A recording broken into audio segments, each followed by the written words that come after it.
அவருக்கு கட்டளையிட்ட கட்டளைகளை மீறினார்கள். They are transgressed his covenant. இன்னைக்கு நம்ம வாழ்க்கையில அநேக நேரங்களில் விழுந்து போவதற்கு காரணம் தேவன் கொடுத்த கட்டளையை மீறுகிறோம்.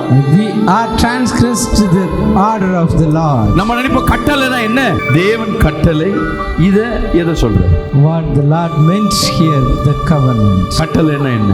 நான் கட்டளை என்னன்னு சொல்லுவாங்க, நான் என்ன பண்ணல, விபச்சாரம் பண்ணல, வேசித்தனம் பண்ணல, பிற உடம்பு எடுக்கல, எல்லாம் correct. Adultery, I am not lust.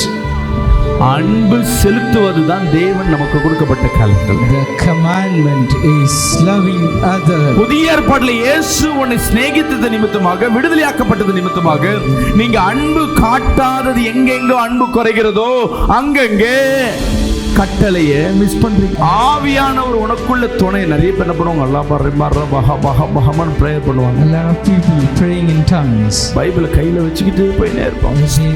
Just walk all the way with the Bible. They're just giving thanks and praise. ஆமென் அல்லேலூயா. வாய் நிறைய வரும். They say amen hallelujah. தன் மருமகளை நேசிக்க மாட்டாங்க, தன் மாமியாரை நேசிக்க மாட்டாங்க. பக்கத்துல இருக்கவன் ஒரு அடி இடத்துல எடுத்து அவனை பகைக்க ஆரம்பிச்சிருவ, உறவுகளை வெறுக்க ஆரம்பிச்சிருவ. இன்னைக்கு வந்திருக்கிற முக்காவாசி இல்ல 99% யார் மேலேயாவது கசப்புல தான் உள்ள வந்து உட்கார்ந்துருப்பாங்க. Sitting here with bitterness. ஆயிரம் காரணங்கள் அவர்கள் மேல் பழிகள் சொன்னாலும் there may be thousands of reasons. தேவன் கட்டளை சொல்லுகிறது.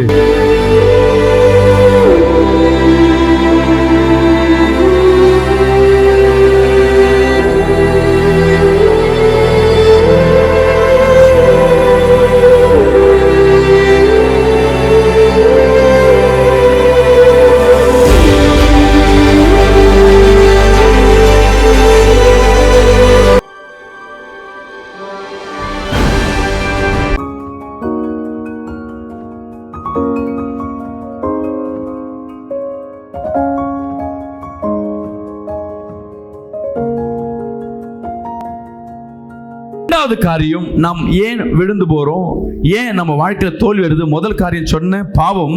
இரண்டாவது யோசுவா அதே 7ஆம் அதிகாரம் 11ஆம் வசனத்தை நாம் வாசிப்போம். We can meditate. இஸ்ரவேலர் பாவம் செய்தார்கள். முதல் பாவம் செய்தார்கள். நான் அவர்களுக்கு கட்டளையிட்ட என் உடன்படிக்கையை மீறினார்கள். போதுமா?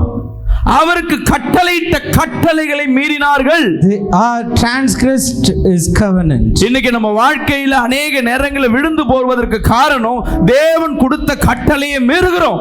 We are transgressed the order of the Lord. நம்ம நினைப்ப கட்டளைனா என்ன? தேவன் கட்டளை இத எதை சொல்றாரு? What the Lord meant here, the covenant. கட்டளைனா என்ன? தேவனுடைய கட்டளையை பின்பற்றாதனால வாதைகளும் தோல்விகளும் அவமானமும் ஏற்பட ஆரம்பிக்கிறது. தேவன் சொல்ற கட்டளை என்ன? His word and they get to play. கட்டளைனா என்ன? அதான் கட்டளையா? எடுத்து படிப்போம் ஒரு வசனத்தை. ஈஸியா இருந்துதான். 1 யோவான் 3ஆம் அதிகாரம் from the book of 1 John 23-24 படிப்போமா? நாம் அவருடைய குமாரனாகிய இயேசு கிறிஸ்துவின் நாமத்தின் மேல் விசுவாசமா இருந்து இருங்க.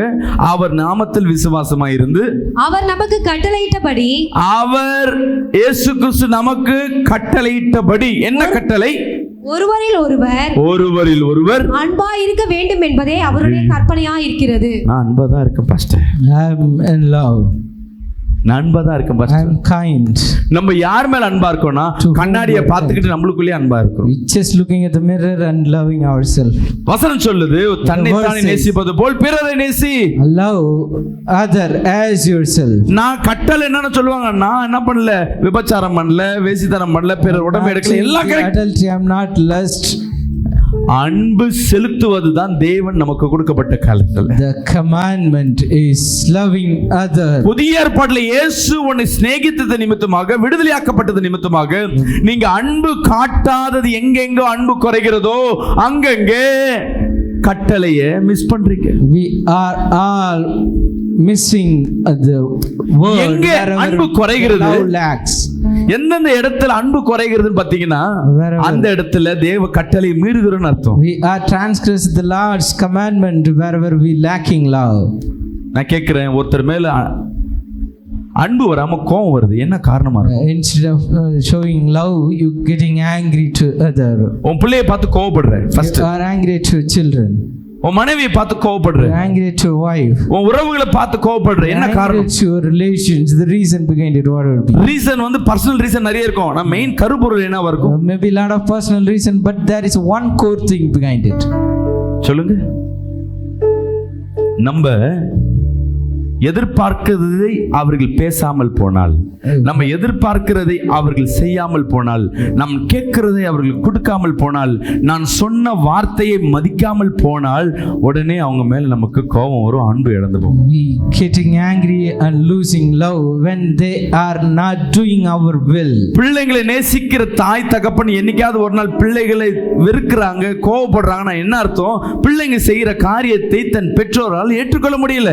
Sometimes the parents angry about their children because they are not able to accept. கணவன் செய்கிற மீறுதலான காரியங்களை மனைவியால் ஏற்றுக்கொள்ளாதனால கணவன் மேல கோபம் வரும். The wife doesn't accept his இந்த உலகத்துல நமக்கு husband செய்ய because of his நமக்கு activities. பிரியமில்லாத செய்றாங்கன்னா அவங்க மேல நமக்கு கோபம் வரும். We just get angry whenever. ஆனா இயேசுவின் அன்பு உனக்குள்ள இருக்கும் பொழுது, when Jesus love ஆவியானவர் உனக்குள்ள கிரியை செய்யும் பொழுது, and the Spirit works with you, நீங்க கவனிங்க, you just pay attention. அன்புன்னு பேசுறத காட்டிலும் அன்பாய் நடக்கிறது கஷ்டமான காரியம். It's very difficult acting. ஆவியானவர் உனக்குள்ள துணை. நிறைய பேர் என்ன பண்ணுவாங்க? அல்லாஹ் பர்ர பஹ பஹ பஹமன் பிரேயர் பண்ணுவாங்க. A lot of people praying in tongues. பைபிளை கையில வச்சுக்கிட்டு போயினே இருப்பாங்க. They just walk all the way with the Bible. ஸ்தோத்திரம் ஸ்தோத்திரம். They're just giving thanks and praise. ஆமென் அல்லேலூயா. வாய் நிறைய வரும். But they say amen, hallelujah. தன் மருமகளை நேசிக்க மாட்டாங்க, தன் மாமியாரை நேசிக்க மாட்டாங்க. பக்கத்துல இருக்கவன் ஒரு அடி உன் இடத்துல எடுத்து அவனை பகைக்க ஆரம்பிச்சிருவ, உன் உறவுகளை வெறுக்க ஆரம்பிச்சிருவ. Own household. இன்னைக்கு வந்திருக்கிற முக்காவாசியில் 99% யார் மேலேயாவது கசப்புல தான் உள்ள வந்து உட்கார்ந்திருப்பேன். We are sitting here with bitterness. ஆயிரம் காரணங்கள் அவர்கள் மேல் பழிகள் சொன்னாலும் There may be thousands of reasons. தேவன் கட்டளை சொல்லுகிறது, but the Lord's word says, பாவியா இருக்கிற நம்ம மேல் கரிசனையா அன்பு நிமித்தமாக. அவர் அன்பு எவ்வளவு உயர்ந்ததுன்னா, நீ பாவ மன்னிப்பு கேட்காமையே, நீ பாவத்தை அறிக்கை செய்யாமையே பாவத்தோடு இருக்கும் பொழுது கர்த்தராகிய தேவன் உன் பாவத்தை அவர் மன்னிக்கிறார். அல்லேலூயா. கரங்களை தட்டி ஆமென் சொல்லுங்க. sins because of his endurance. நல்லவங்களுக்கு ஒருத்தர் மரிப்பாங்கங்க, இந்த உலகம் சொல்லும். ஆமென். Maybe கெட்டவங்களுக்கு ஒருத்தர் மரிச்சார்னா அது இயேசு கிறிஸ்து. கரங்களை தட்டி ஒரு ஆமென் சொல்லுங்க. Jesus Christ is the only one who died for the sinner. Hallelujah. Hallelujah. அவர் எவ்வளவு அன்பு நிறைந்தவரா இருக்கு.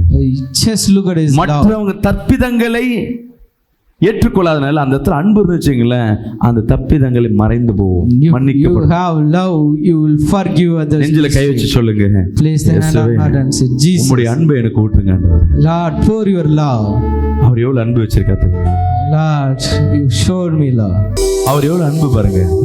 Just look at Jesus' love. கர்த்தர் நம்ம வைத்திருக்க அன்பு. The ஆனா நம்ம அன்பு பேசி என்ன பண்ணுவோம்? We just saying only we are kind. நேசித்து அன்பு காட்டின மனைவியை வெறுக்க ஆரம்பிச்சிட ஒரு காலகட்டங்கள். We are hating our own. அவன் கணவனை நேசித்து சில பேர் இப்பெல்லாம் முன்னெல்லாம் ஒரு அரேஞ்ச் மேரேஜ் தான்.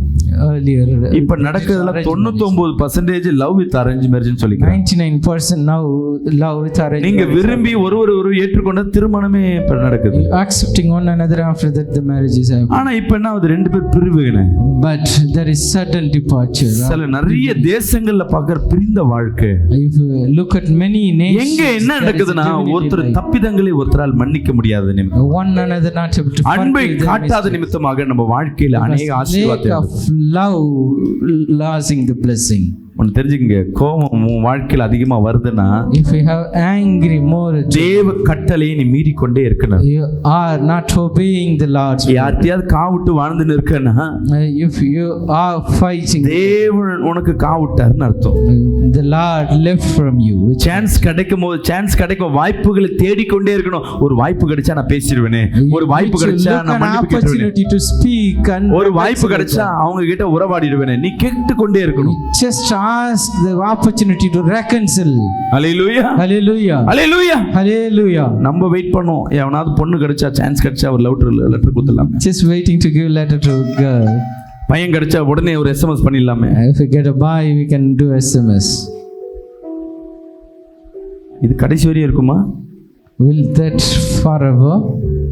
ஹalleluya. Hallelujah. இன்னைக்கு கர்த்தர் உங்களோடு பேசிக்கொண்டு Today the Lord is speaking with you. எங்கெங்க கட்டளையை மீறுறீங்களோ, Wherever we transgress எந்தெந்த the Lord's இடத்துல word, கட்டளையை மீறுறீங்களோ wherever we transgress அந்தந்த His இடத்துல word, அன்பு குறைய ஆரம்பிச்சிடும்.